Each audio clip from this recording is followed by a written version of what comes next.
Semifinal da Eurocopa. Holanda contra a Inglaterra. A Holanda é uma seleção instável. A gente não sabe exatamente qual Holanda que vai entrar em campo. Se é aquela Holanda contra a Áustria, que foi muito mal. Ou se é aquela Holanda das oitavas de final, que foi muito bem.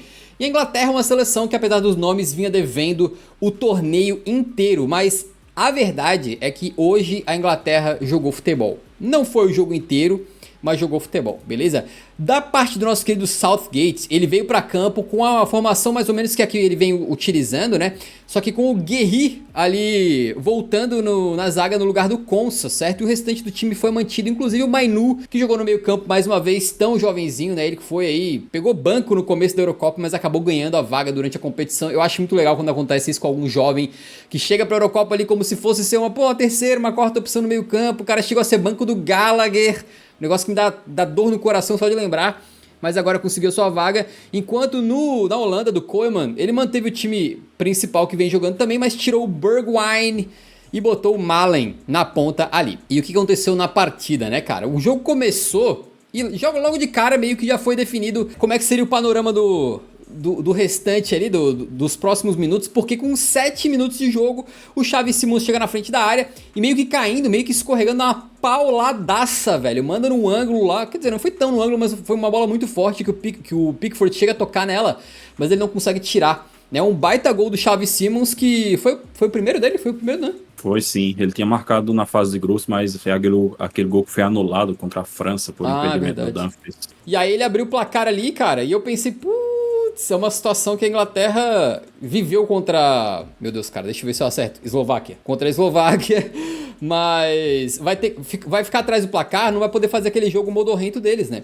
Eles vão ter que ir pra cima. E esse gol aqui meio que já deixou o jogo mais interessante logo de cara, né? Exatamente, né? O jogo começou de uma forma bem acelerada. O Xavi Simons, cara, a gente sabe que desses jogadores da nova geração holandesa, é o mais talentoso, né? E ele tava devendo em questão de gol nessa Euro, né? Era uma coisa que a gente vinha falando, que nos outros jogos ele teve chances. Ele tava com medo de chutar, parecia em alguns momentos, cara. Ou chutava mal, né? Às vezes demorava demais para chutar, não acertava o timing da jogada. Então ele tava, na minha opinião, fez uma boa Euro. Eu achei que ele tava fazendo uma boa Euro, dando passes, criando jogadas. Mas estava faltando essa questão do faro de gol, até porque ele é um meia mais ofensivo, né? Ele é um meia armador, meia que também tem que ter o chute, também tem que ter a chegada. E hoje ele mostrou, né? Foi uma finalização muito certeira, cara, que ele chuta quase caído.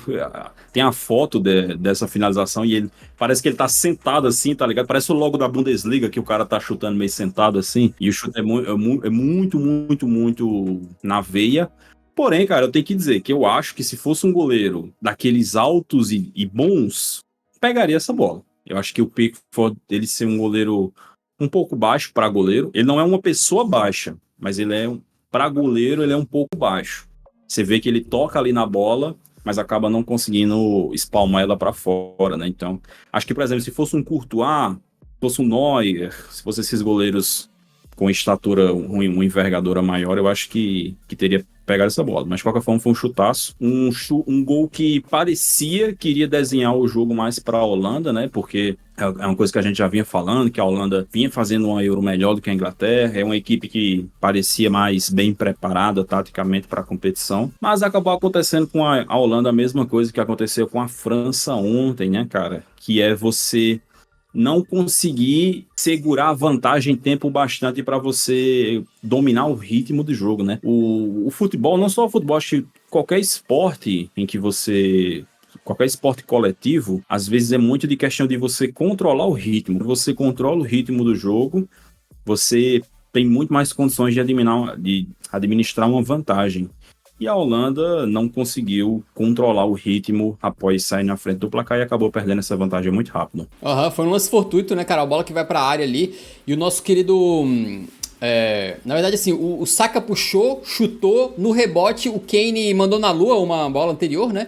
Só que quando ele finaliza, ele consegue chutar, então ele não é impedido pelo Dumfries. Só que o Dumfries tá... Quem é que entra numa bola assim é meio bizarro, né? Porque o bicho entrou com uma solaça mesmo. E ele deu azar, eu acho. Porque assim, ele dá uma resvalada no pé do Kane, né? Não é que ele chegou com tudo, assim. O Kane consegue finalizar, ele não é impedido. Só que depois que ele tinha finalizado, dá uma tocada ali. E, pô, não tem que dizer, eu acho assim, né, cara? Pra mim é pênalti, porque é complicado tu chegar e defender. Eu não sei se é a posição do Yuri também, mas tu defender a visão de que o maluco deu uma solada com as travas da chuteira no outro e não é penal. Cara, eu acho que é passível de pênalti. Eu acho que é totalmente passível de pênalti.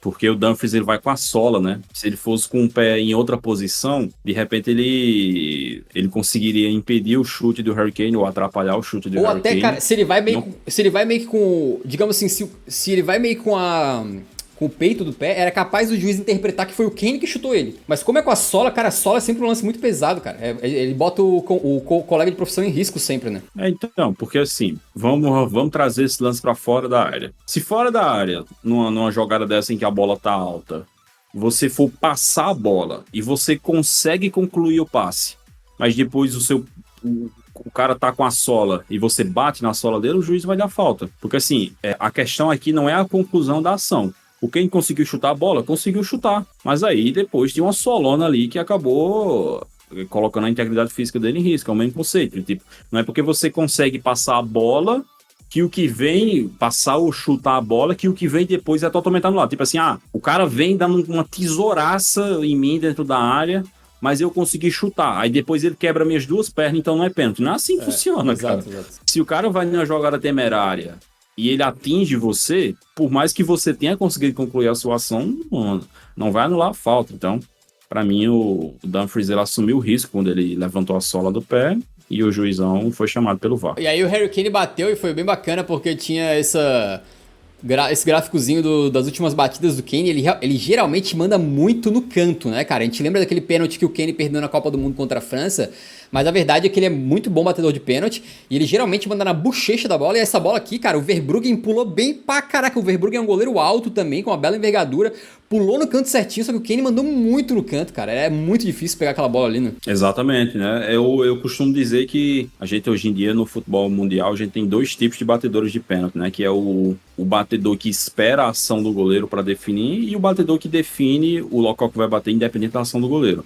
O Kane, assim como, por exemplo, o Cristiano Ronaldo, é desse segundo tipo, né? Eles escolhem o canto onde vão bater e batem, independente do movimento do goleiro, porque isso é partindo do princípio, eu acho até que tem um estudo sobre isso, cara, que se você bater a bola no canto a uma certa velocidade, é impossível do goleiro pegar, se você conseguir bater dessa forma, porque a velocidade que a bola vai, na distância correta, que seria ali na bochecha da rede, o goleiro não consegue ter a explosão para pular e chegar, mesmo que ele acerte o canto. Então, o Kane, ele é adepto desse tipo de batida. Raramente ele bate alto, como você falou. Geralmente ele prefere bater, escolhe um dos dois cantos, chuta muito firme, muito forte, justamente para evitar que, mesmo que o Verbruggen acertasse o canto, ele pegasse e ele bateu muito bem. E aí tem uma estatística que é bizarra do Harry Kane, cara. Isso aqui, eu só acredito porque eu vi no Eurofute.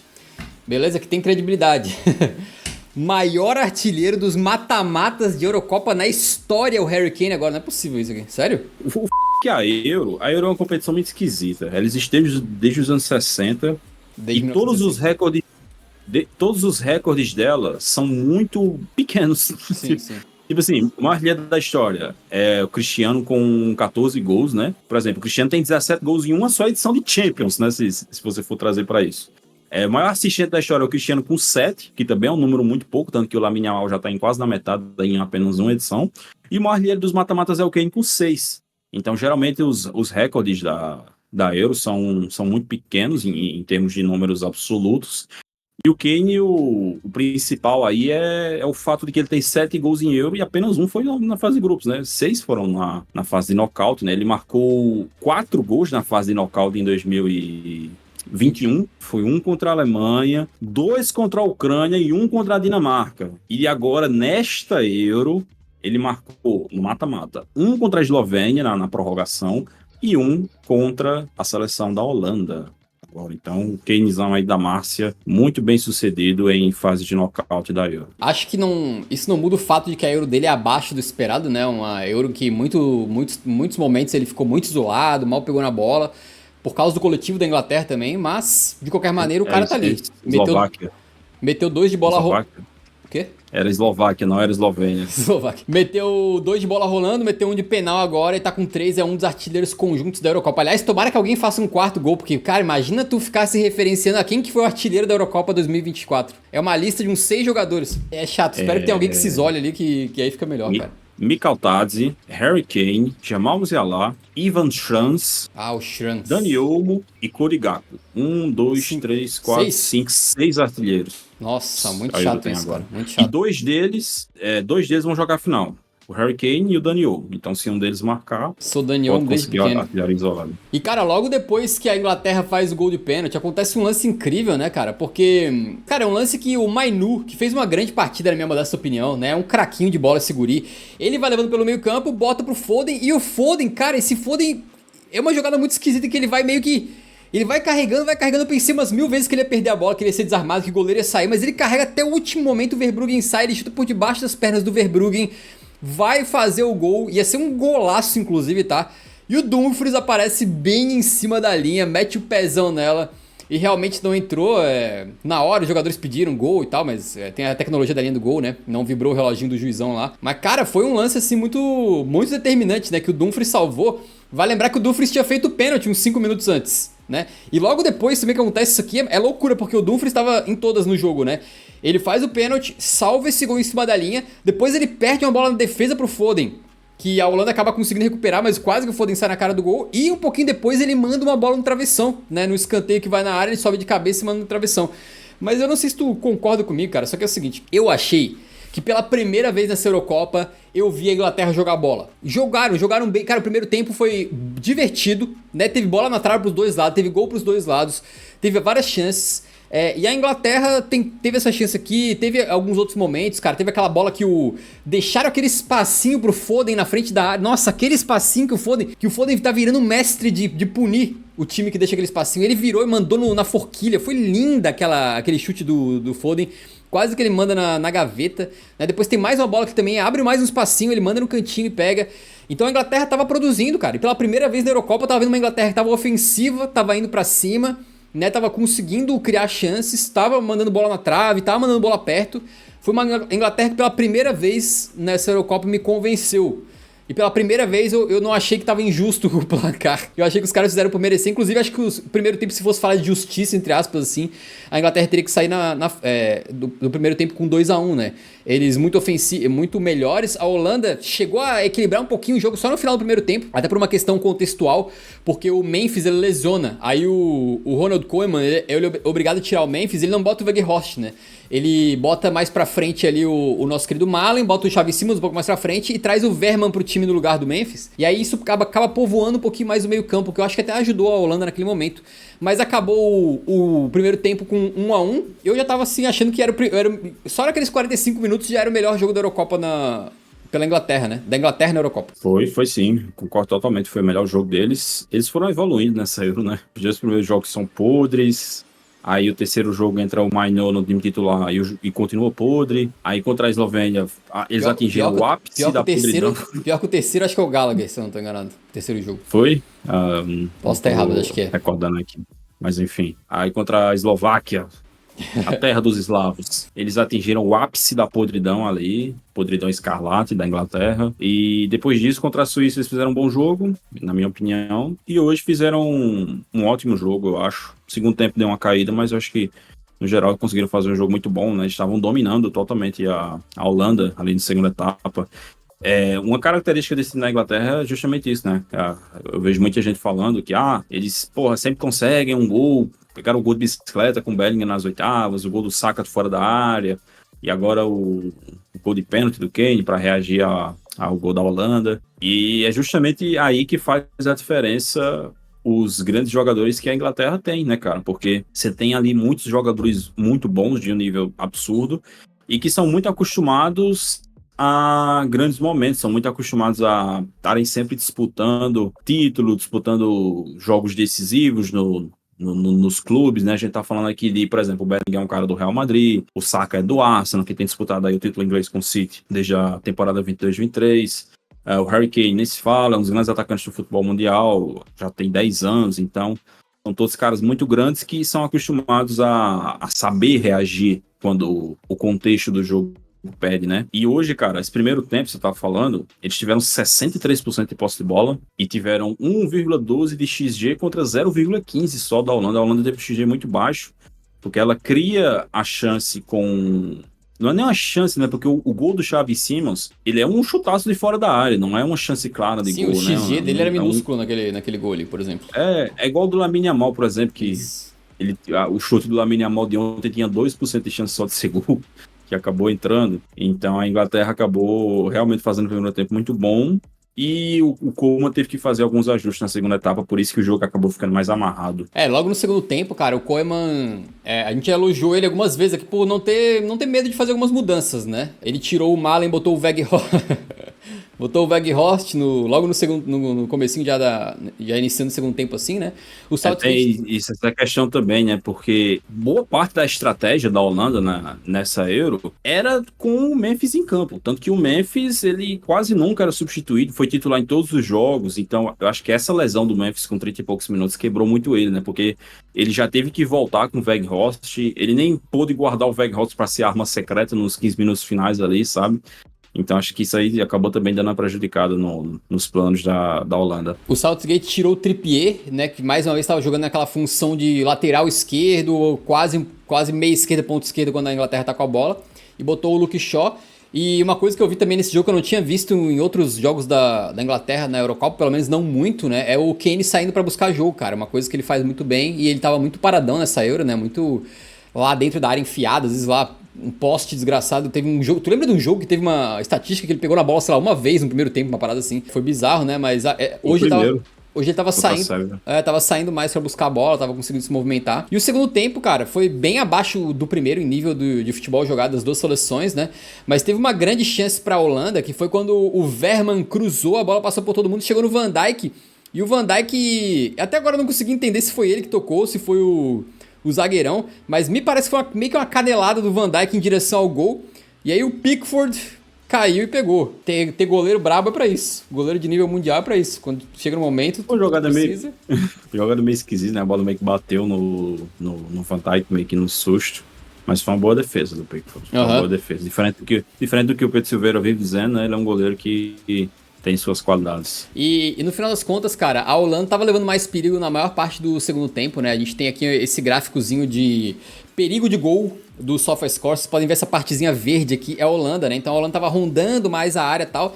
Só que não tava conseguindo criar muita coisa. A gente falou várias vezes aqui que por mais que a gente critique a seleção inglesa pelo futebol jogado, defensivamente eles são bons, né? E uma coisa que aconteceu foi que com 79 minutos de jogo saiu um gol da Inglaterra, só que foi anulado. É uma bola que é enfiada pro nosso querido Kyle Walker, ele rola pra trás e o Saka faz, né? Mas tava impedido o Walker, então não valeu. Mas era a Inglaterra já mostrando que assim, cara, a gente não precisa, a gente já mostrou várias vezes nessa Euro, que a gente não precisa jogar muito futebol, a gente não precisa convencer ninguém. A gente faz o nosso aqui e às vezes numa estocadinha, numa chancezinha, Chablau acabou. Foi assim em outros momentos da Eurocopa e acabou sendo assim também. Esse gol anulado serviu como um foreshadowing, né, do que vinha pela frente, porque a Holanda não conseguia fazer muita coisa. O Southgate foi corajoso de novo, porque ele tira as principais estrelas mesmo. Ele tirou o Foden, que eu acho que fez uma das melhores partidas dele na Eurocopa, se não a melhor. Tava jogando mais solto, criou chance, meteu bola na trave, os caramba. Tirou o Kane, que mesmo quando tá mal a gente sabe que é o Kane, então é aquela coisa de, o craque pode resolver a qualquer momento, então é sempre bom manter o cara em campo. Tirou os dois, botou o Watkins e o Palmer. E aí, cara, é doideira as histórias que o futebol conta, né? Porque a Inglaterra não tava criando basicamente chance nenhuma, tava um pouco mais na defensiva, né? E aí teve uma bola que eles conseguiram sair ali, cara, e o Palmer bota uma enfiada pro Watkins, e o Watkins fez... O que o Watkins fez foi brilhante, assim, em termos de ser atacante, ser centroavante, né? Ele segurou... Ele fez a corrida certa, quando o De Vrij deu uma colada nele, ele segurou, fez o giro pra perna boa e finalizou com um ângulo muito apertado, cara. O ângulo do Watkins não tava nada fácil de fazer aquele gol, ele tava de costas pro gol, mas ele consegue girar, consegue bater. O Verbruggen, falei, tem uma envergadura gigantesca, é um goleiro alto, mas ele pula na bola e não cata. E assim, de novo a Inglaterra no fim, de novo nas pequenas margens, de novo na eficiência, sem precisar criar muita chance. Com uma chance aqui ou acolá. Eles foram uma vez para ataque praticamente no segundo tempo, com uma chance clara. Não era nem clara, né? O Watkins tirou essa chance sozinho.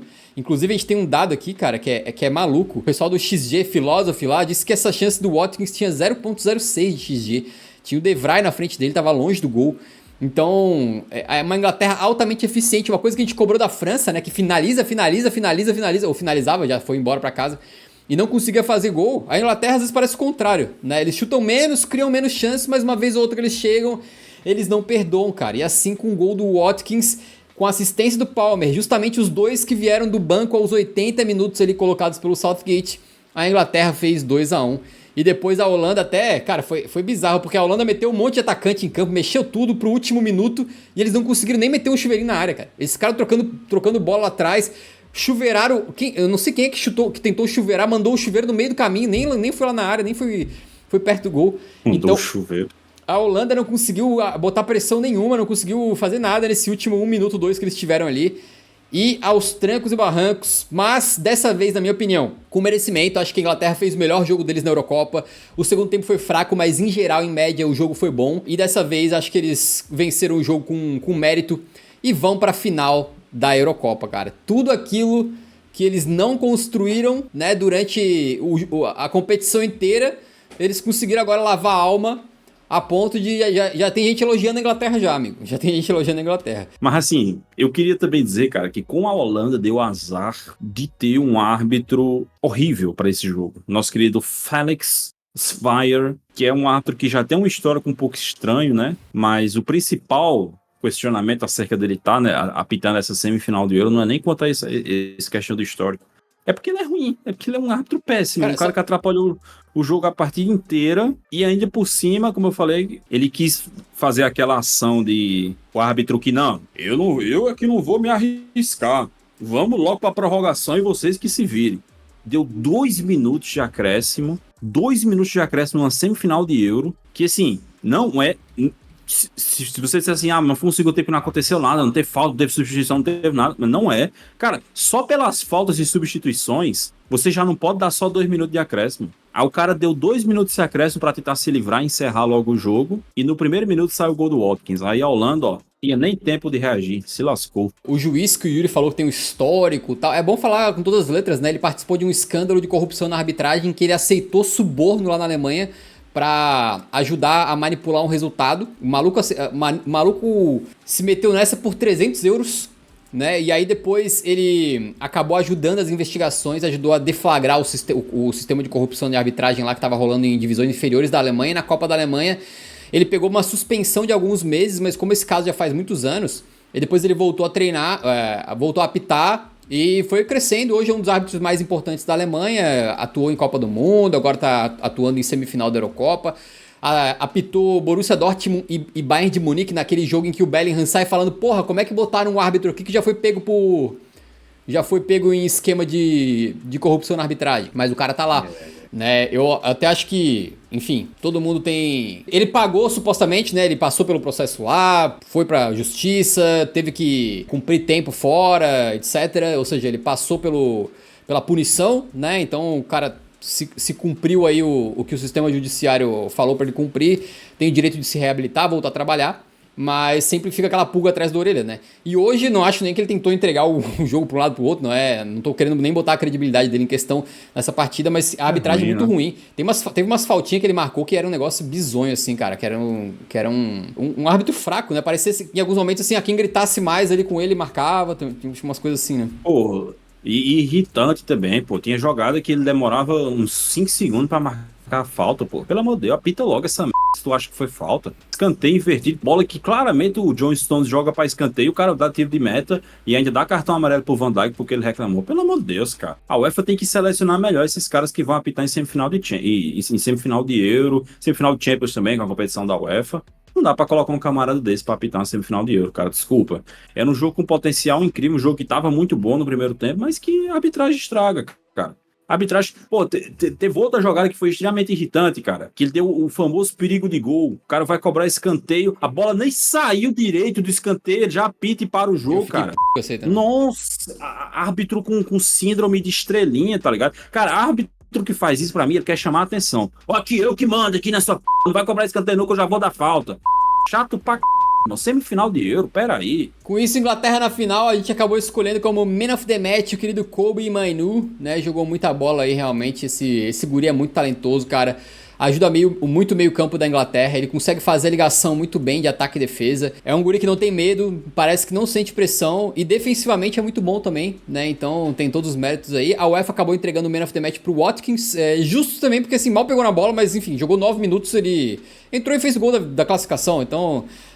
Depende muito dos seus critérios pessoais aí, subjetivos de como escolher, né? Mas acho que é justo também pelo cara ter sido o herói da parada.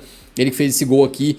Ele meio que tirou esse gol do nada, né, cara? Esse gol foi muito... Assim, não era uma oportunidade clara. Na maior parte dos jogadores aqui, acho que pararia, tentaria esperar, ver se vem alguém de trás, faz um toque e tal. Ele, maluco, dominou, girou, bateu, bum! E saiu como herói. Por falar nele, Yuri, Southgate, né? A gente tem que discutir um pouquinho sobre ele, porque o Southgate vem sendo muito criticado. Obviamente pegou a seleção da Inglaterra, fez os caras não jogarem nada, absolutamente nada, por 5 jogos na Eurocopa. Agora acho que jogaram uma boa partida, fizeram por merecer essa classificação para a final, agora nas semis, né? E estão na segunda final consecutiva de Eurocopa, sendo que antes do Southgate nenhuma. É isso? Nenhuma final de Euro antes dele. Antes de Southgate, 0 finais de Euro pra Inglaterra. Depois Southgate, 2 finais de Euro. Como é que... É outro dado, nunca perdeu um jogo de Euro. Jogou 2, né? A 2020 e essa. 13 jogos, os 13 sem perder. Como é que tu acha que fica o discurso, a conversa, a famosa narrativa em volta do Southgate numa situação como essa, né? Realmente tá lembrando um pouco daquele trabalho do Fernando Santos em Portugal em 2016, né? Essa Eurocopa da Inglaterra aqui. Já criticamos pra caramba, mas o cara tá mais uma final. E aí eu vi muita... Eu tô perguntando isso porque eu vi muita gente assim... Eu não tinha visto ninguém elogiar o Southgate nenhuma vez na minha vida, eu acho. Mas hoje, depois que o jogo acabou, eu vi muita gente elogiando ele, então... Eu já tinha elogiado. Eu falei que a Euro da Inglaterra em 2021 é muito boa. Tá, e essa Euro agora? Essa Euro agora foi terrível, né? Isso aí a gente tem dito aqui semana a semana. Mas eu acho que o Southgate, cara, ele tem tanta moral. Eu tava até falando isso, cara... Para um treinador se sentir à vontade para substituir Harry Kane e Foden empatando o jogo é porque ele tem muita moral, ele tem muita carta branca. Porque um treinador que não tem moral, não tem carta branca lá na FA, com os jogadores, ele não conseguiria fazer isso, né? A gente tá falando de tirar o melhor jogador da Premier League e o camisa 9 do Bayern de Munique, que meteu quase 50 gols na temporada passada. Então, ele é um cara que tem muita moral. E a sensação que eu tenho é que o Southgate, ele se beneficia muito do fato de que isso é só uma percepção. Não tô na Inglaterra, não moro lá, não tomo chá, não ganho em libra, mas a sensação que eu tenho é que os ingleses, eles não têm essa cobrança para jogar bem. Eles não têm essa cobrança para, você tem um elenco absurdo, vários jogadores bons, tem que dar show, tem que jogar igual a Espanha. Eu acho que eles não têm essa cobrança, porque se tivesse, o Southgate já teria caído há muito tempo. Por exemplo, aqui no Brasil, se um treinador obtém exatamente os mesmos resultados do Southgate jogando essa bola, ele já não teria passado nem metade do tempo que ele passou no comando da seleção brasileira, porque aqui a gente tem essa cobrança. Na Espanha tem essa cobrança, que não basta só o resultado, você tem que jogar bem. Na Holanda tem essa cobrança também, é um país que historicamente joga um futebol ofensivo, joga um futebol bacana, mas eu acho que na Inglaterra eles passaram tanto tempo assim com bons elencos e sem conseguir competir, sem conseguir fazer p*** nenhuma, que o primeiro treinador que apareceu e conseguiu fazer eles serem competitivos, para eles tá bom. E assim, isso é um fato. A gente pode criticar o Southgate por inúmeros motivos, mas ele tornou a Inglaterra numa seleção competitiva. Ele jogou ali a Copa de 18, chegou na semifinal, ficou aí ir para a final contra a Croácia, perdeu para a Croácia na prorrogação, com o gol do Mandzukic lá. Eu lembro muito bem que nessa eliminatória contra a Croácia, o Harry Kane teve a bola da classificação para a final e perdeu. Então ficou isso aqui de ir para a final da Copa do Mundo 2018. Euro 2020, chega na final e perde nos pênaltis para a Itália. Copa de 22, é eliminado para a França nas quartas de final, fazendo um ótimo jogo, pressionou pra caramba a França, com o senhor Harry Kane de novo peidando na farofa, chutando o pênalti na arquibancada, pênalti que poderia empatar o jogo e levar para prorrogação. E agora, Euro 2024, eles chegam na final de novo. Ele extrai o melhor dos seus jogadores? Não extrai, especialmente nesse trabalho mais recente, que foi quando a Inglaterra, eu falei isso em outra live e eu vou repetir, quanto mais a qualidade individual da Inglaterra foi aumentando, pior o trabalho do Southgate foi ficando, porque ele é o tipo de treinador que trabalha melhor com jogadores operários, como por exemplo o Calvin Phillips, o Shaw, o Trippier, o Harry Maguire, essa galera. E aí quanto mais o talento, crescendo, aparecendo muito jogador bom na Inglaterra, os caras tudo explodindo, aí o time foi piorando.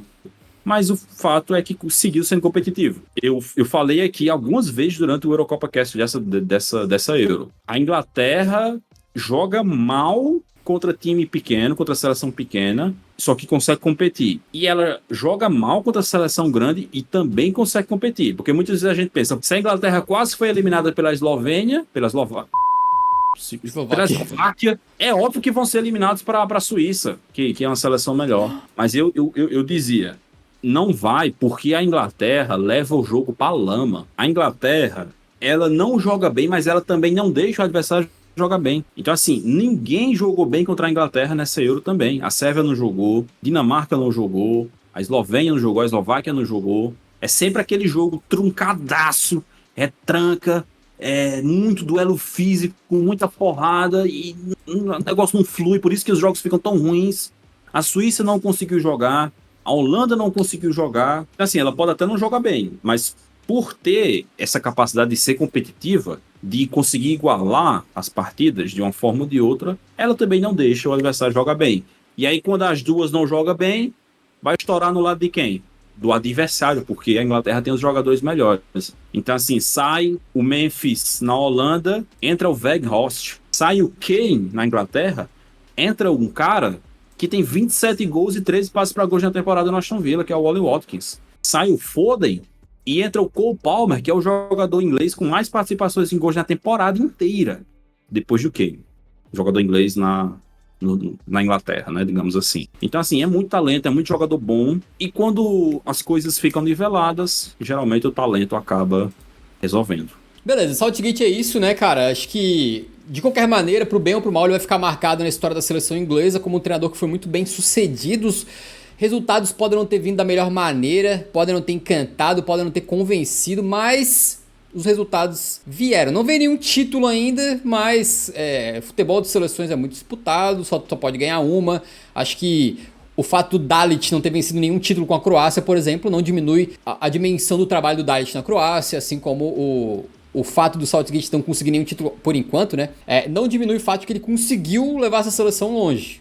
Da forma como ele conseguiu, aí são outros 500, né? Mas muitas vezes na história a gente sabe que o que fica marcado mesmo é o resultado e não exatamente o desempenho, beleza? Vamos lá para a mídia holandesa. Estamos aqui no Football Zone, né? A zona do futebol. Eles disseram o seguinte: a Holanda não conseguiu superar o golpe de marreta da Inglaterra e fica presa nas semifinais. Golpe de marreta, irmão, que isso. Então tá, cara. Também tem o seguinte: Virgil van Dijk faz uma observação impressionante sobre a arbitragem depois de Holanda e Inglaterra. Diz muito que...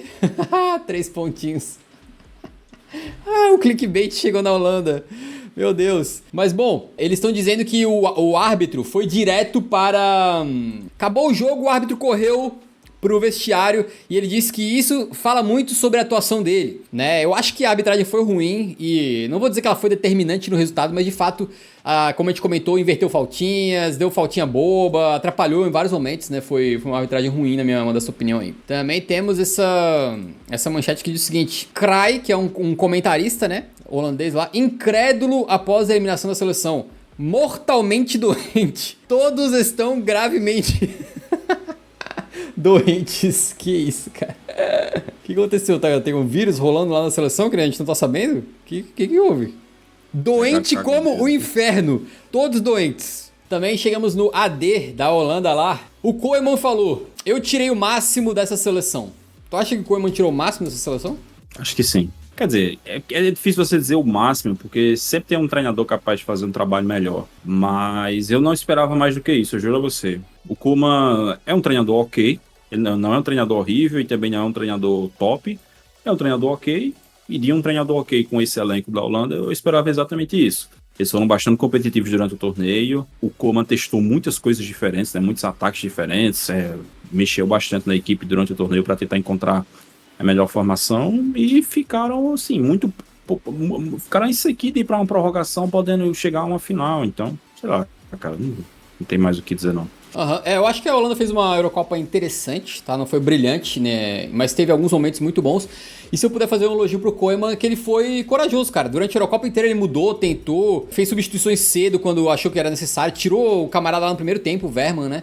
Então ele foi sempre muito mão na massa, assim, ele não se escondeu, né? Crítica do Football Primor, lá da Holanda, pro Van Dijk. As críticas a Van Dijk não serão brandas após a eliminação. O capitão esqueceu-se de cobrir e tal como contra a Áustria, não conseguiu liderar a sua equipe em tempos difíceis. Mas o que o Van Dijk fez de errado? Não sei, eu imaginava que eles iam criticar era o De Vrij, né, já que o gol foi em cima dele. Cara, eu tenho a impressão que toda vez que a Holanda não consegue o resultado que eles querem, eles batem no Van Dijk. Como capitão, acho que é o alvo mais fácil, assim, né? Acho que é porque eles veem ele muito bem no Liverpool e esperam que ele faça a mesma coisa na Holanda, mas são contextos diferentes, né? Mas também assim, pô, Sim, vamos ser até os gols, né? É culpa do Van Dijk que o Dumfries dá uma solada no Kane. É culpa do Van Dijk que o De Vrij deixou o Watkins virar e bater pro gol. Pô, É culpa do Van Dijk que o Pickford defendeu o quase gol dele. é culpa do Van Dijk que nos escanteios eles ficam cobrando, não conseguiram cobrar um escanteio pro Van Dijk, ele que é o melhor cabeceador, um dos melhores cabeceadores do planeta, não conseguiu botar uma bola na cabeça dele. É complicado também, né? Enfim, não acho que o Van Dijk fez uma Euro ruim, não, longe disso.